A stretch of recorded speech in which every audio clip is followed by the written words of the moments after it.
But you also, it appears that you were always prepared. I mean, I'm thinking back now on when you said that you stood in an empty lot and practiced elocution and articulation, and I mean, you were so prophetic about yourself, or you understood that you had to have those skills to be in radio, because you had your mind set on radio at an early age. I think you said that.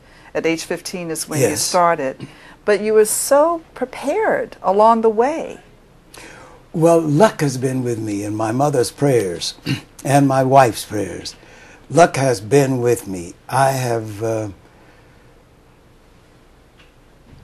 like I did films, and the first feature film that I did, because a number of the films they wouldn't let me in because they said I wasn't dark enough. This is when Dorothy, bless her heart, Dorothy Dandridge, the only job she could get was as an African queen. I was in Japan when Otto Preminger sent for me. I'd never met him, never heard of him, didn't know anything about Carmen Jones. When I got off the plane, they had a car pick me up, take me to the studio. A half hour after I was there, I was signed to play Husky Miller. Yes, in Carmen Jones. Yes, you know. Yes. They had it so that Harry Belafonte, Dorothy Dandridge, Pearl Bailey, those were the three stars. That was in their contract. They changed the billing at the conclusion of the film to give Olga James and myself co-star billing, which I thought was fantastic.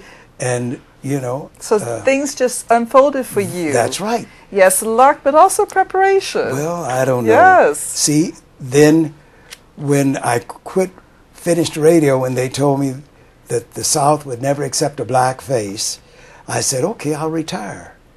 And 3 days later, I get a call from New York, from this producer. He was the biggest producer on Broadway. He did Susie Wong and... David Merrick? David Merrick. Yes. I had never heard of David Merrick. Yes. And I turned him down 3 times because I wasn't afraid of film. Film, I can do. If I do it wrong, we can do it over. But like you asked me, did I listen to radio? Yes, one of the shows I used to listen to was called The First Nighter. And that was a show about the openings on Broadway and how exciting they were and everything. I had never been into a Broadway theater until David Merrick brought me to New York. And I kept turning it down because I said, I can't do this. So he said, would you give me the courtesy of coming to New York and talking to me? And I said, well, why not? It's a free trip, and I can go there. Might be kind of nice to walk down the street and run into Duke. Duke says, what are you doing here, Joe? Oh, I just came in to turn down a Broadway show. That doesn't sound too bad, you know? No. So I went there, and I'm accustomed to Hollywood. Well, I knew so many producers from Hollywood. You go into their office, and they've got 6 gorgeous secretaries sitting at the desk and all of this, and you walk into his office, which is very ornate, and there he is. I walk into David Merrick's office, and there's a guy sitting at a little table. Yes. And I said, this guy's on his butt. Sounds got like a Broadway producer to me. Yeah. I said, he's got his buddy playing secretary. I'd never seen a male secretary. I had never seen a male secretary. So finally, while I was there, they were talking to Lena, saying they couldn't get a theater for her to rehearse in that day. Well, I didn't know that he had 5 theaters tied up with all these hit shows going at the same time, but all of them were tied up because they hadn't started casting yet for Jamaica. That was the name of the Broadway show. Yes. So I said, okay. So I went in when they asked me to come in, and he looked up and said, you are Joe Nashua. Well, I mean, Joe Nashua might be all right, but I'm Joe Adams. And I told him that. I said, no, I'm Joe Adams. And if you should like to continue this conversation, you'll remember it. Oh. That I'm Joe Adams. Good for you. What I didn't know was Joe Nashua was the guy in the play who was an arrogant, conceited, self-centered SOB. And I fit the role perfectly. I was everything that was the attitude I had. Because I didn't want the part in the play. I didn't want it, didn't want to be bothered with it. I came for the trip. And so there you were on Broadway. Will you tell me who was in this production? This was in the 50s? Yes. Yes. Who was in the production? Well, of course, Lena Horne, Ricardo Montalban, Josephine Premise, Olga James. I don't mean Olga James, Adelaide Hall. Adelaide Hall. Yes, Adelaide Hall. Ossie Davis. Everybody there was a talented actor or an actress. Everybody there but me. And he finally said, he said, well, you're everything I want if you can project. Project, I've made my living projecting. Yes. So he says, can you stay until tomorrow? I said, I'm going to impress him now. I said, no, I can't stay until tomorrow because I have an NBC coast-to-coast show to do out of Las Vegas. And there were no jets then, just propeller planes, and it was a 12-hour trip. And I said, I have to get back to do that. He says, well, I can get you out of the show. NBC has money in my show. I said, I don't care about that. I've given my word, and I will be there. That was my last show. So he said, well, look, if I can get a theater to see if you can project later today, would you go to the hotel and wait for a couple of hours until I can check? So sure enough, he called, and the guy's getting a theater for me. Couldn't get one for Lena Horne.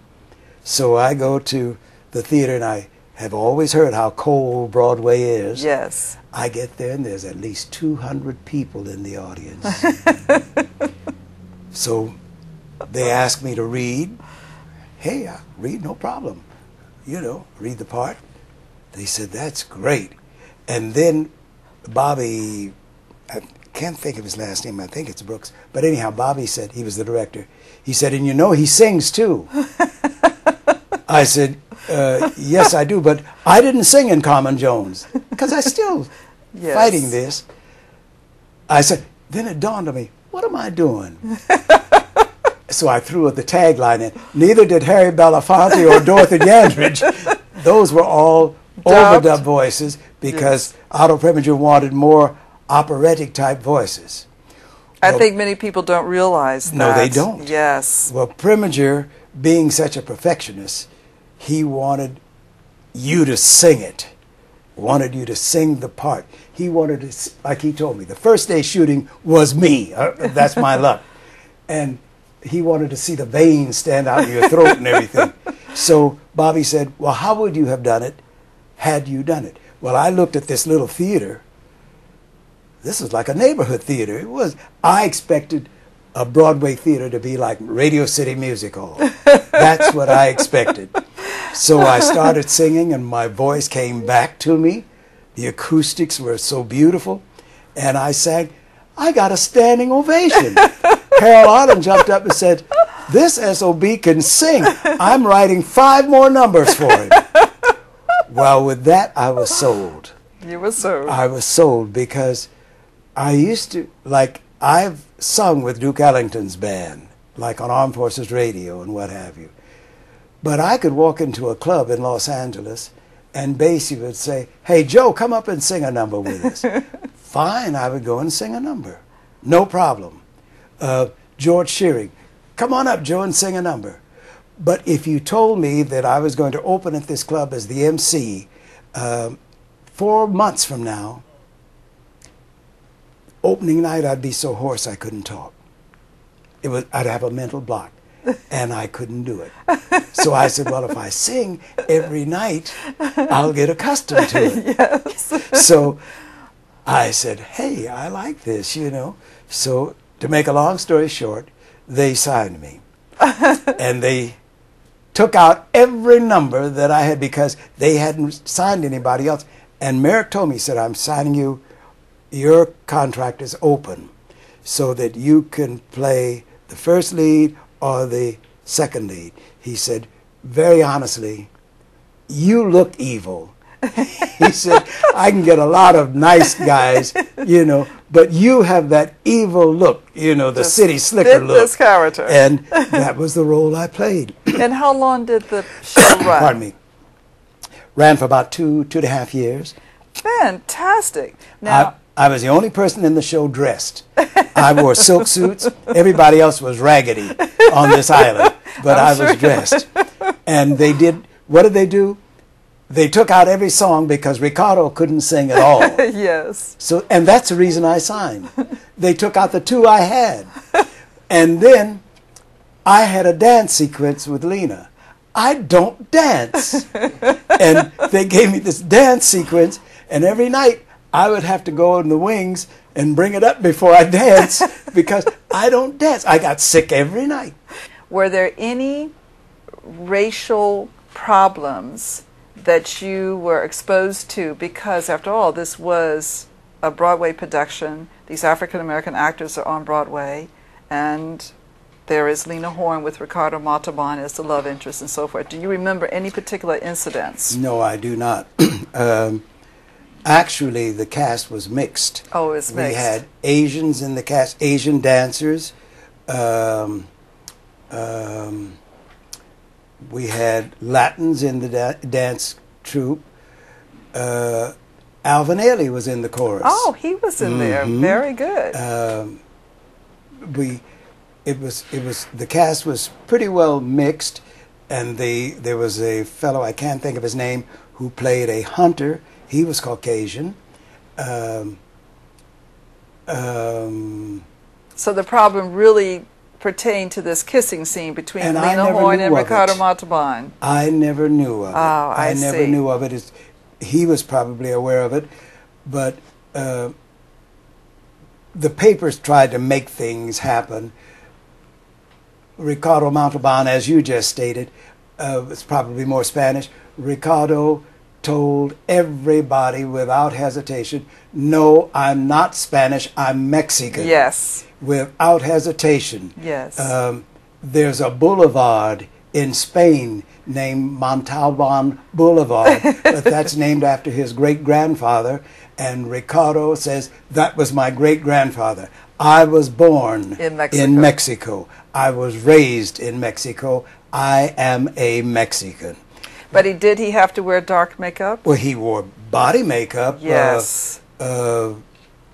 Actually, under my clothing, Ricardo was really darker than I am under my clothing. Yes. And built a hell of a lot better because his shoulders are like that, and his waist is like that. And I used to stand there and laugh at everybody in the cast because everybody during the rehearsals everybody was dressed, but now when you do a dress rehearsal, they just have these raggedy shorts on. Yes. And guys couldn't breathe for an hour because trying to get a chest like Ricardo, because Ricardo was built. His body was built because as a kid he suffered polio and he worked out and his body was like huge, and I would just stand there with my gut hanging out. You couldn't see me under my suit. My gut was hanging out under my silk suit, so I was free, you know. Yes. But it was fun, and of course, Lena was the epitome of a doll to work with. She was just so beautiful to work with because, like Sugar Ray Robinson, we met right after Carmen. He asked a young lady out here to introduce him. Otto Preminger told him he didn't look enough like a prize fighter. So he said, I want to see the guy that looks more like a prize fighter than me. I want to meet him. And we became very, very close friends. He and his wife, Edna, we became very close friends. And Edna was a chorus line girl with Lena at the Cotton Club. Yes. And sometimes she would cook chitlins, and every day I would go up to Sugar Ray's and hang out at his house, and she would send these chitlins down, and I'd say, "Hey, Lena," I'd come in the dressing room, in the stage door, "Lena, I got some chitlins for you." But it was that kind of cast. We had fun. She said, "Can't you just bring the chitlins and set them down? Not yell." Do you have to holler and tell all of Broadway that you've got them?" But we had so much fun.